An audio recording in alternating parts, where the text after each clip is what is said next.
Hey guys, happy Monday, January 25th, 2016. If you're a northeastern person, you may have had a snow day today like we did here. I took some time and got my studio revamped, which was a good day off in the morning.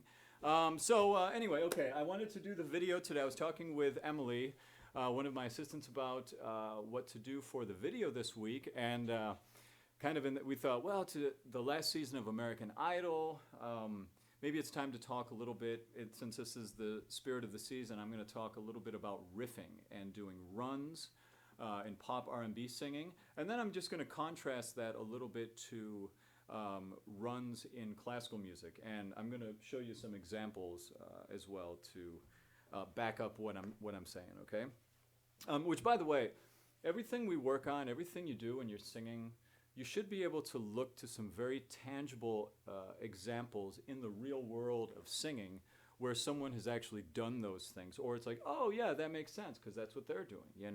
This is very logical. So anyway, just keep that in mind. So okay, talking about riffing. If you watch in pop singing versus classical singing, you'll notice a difference in the examples I'm showing you in the way that they riff or do runs or ornament. And let me just explain what that means.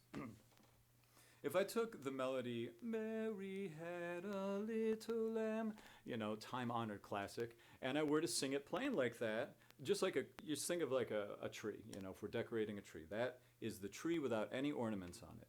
If I take that as is and leave it, like it's fine. People have lots of songs like that without decorating them. But in lots of different styles of music, we want to spice it up a bit. We want to add some decorations to the tree, and we do those decorations in different ways from style to style. So we take Mary had a, okay? If I did that, when we do pop ornamentation, there's this, oh, Mary, oh, Mary had, oh. Oh God, this is so cheesy.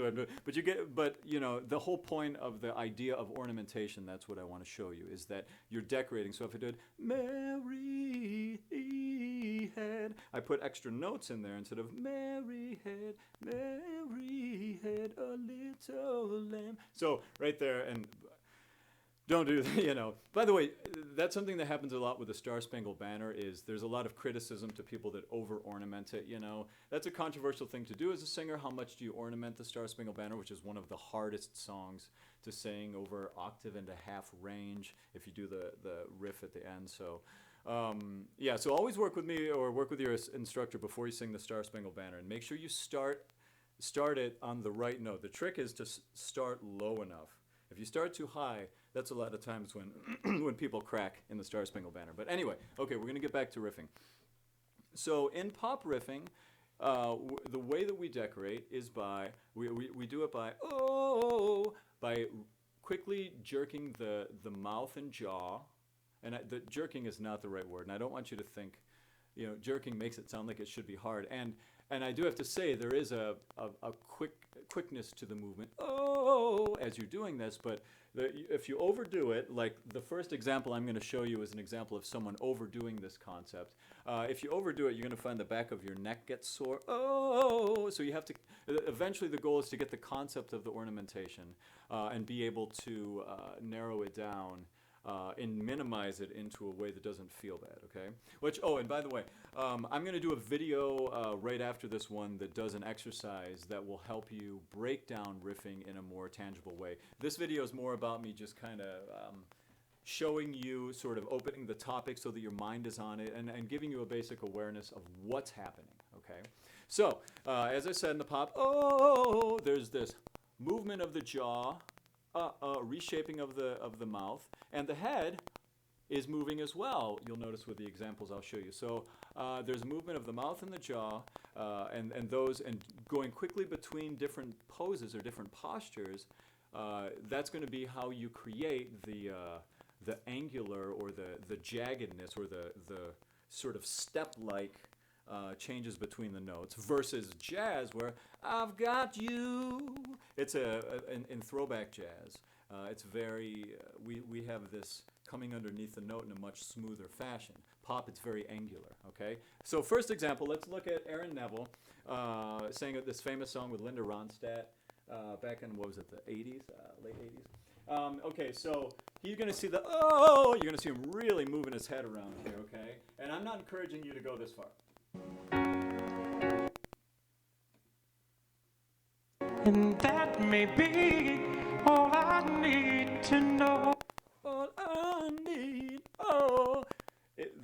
If I were doing that much of that all day working with you guys when we're working on riffing, my neck would be so sore.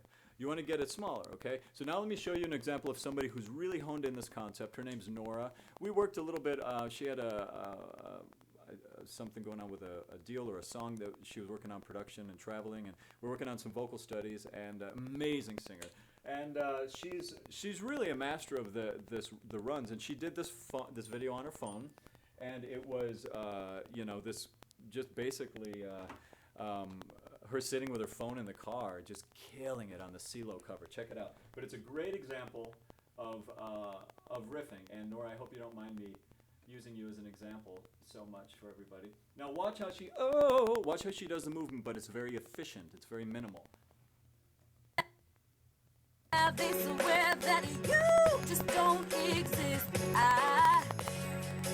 Only one person I can think of make me feel like this. And I'm a fool, such a fool for you. Oh, yeah.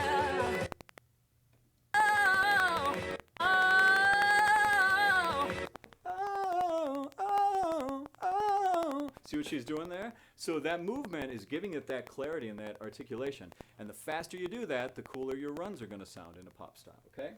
Another example. Another master. Now, I don't think I have it queued up at a spot to really show her off, but Beyonce, I can go on and pretend like I haven't tried to forget it. All right, so you see, it's the same idea. Oh, you'll see her do the same thing. She's like Nora. She's really efficient at it. And so now, what about if we were to compare that to a classical singer, famous Dame Joan Sutherland, a dramatic coloratura soprano here. If we were to compare the way that she ornaments, and notice how the instrument's in a very different posture. Pop, oh, there's this movement like that. And the head's moving for each change of pitch. The jaw is reshaping for each change of pitch. With Joan Sutherland, watch what she does. I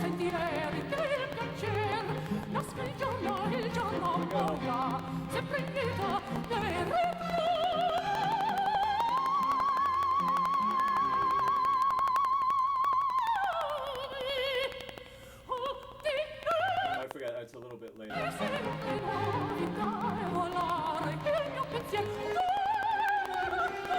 it comes.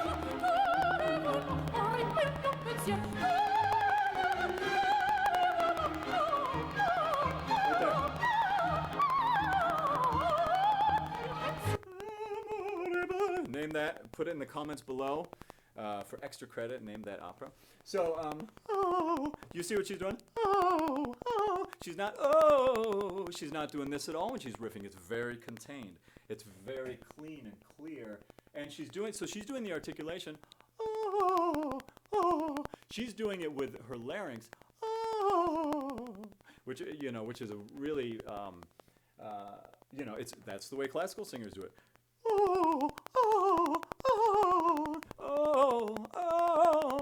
Very different sensation, okay?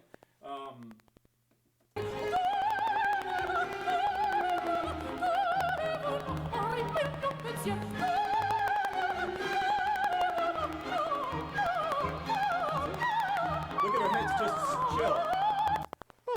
There's no going on, okay? So, huge difference between those. Now, there's some more depth. I'm not going to get into because this video is almost, I think, 8 minutes.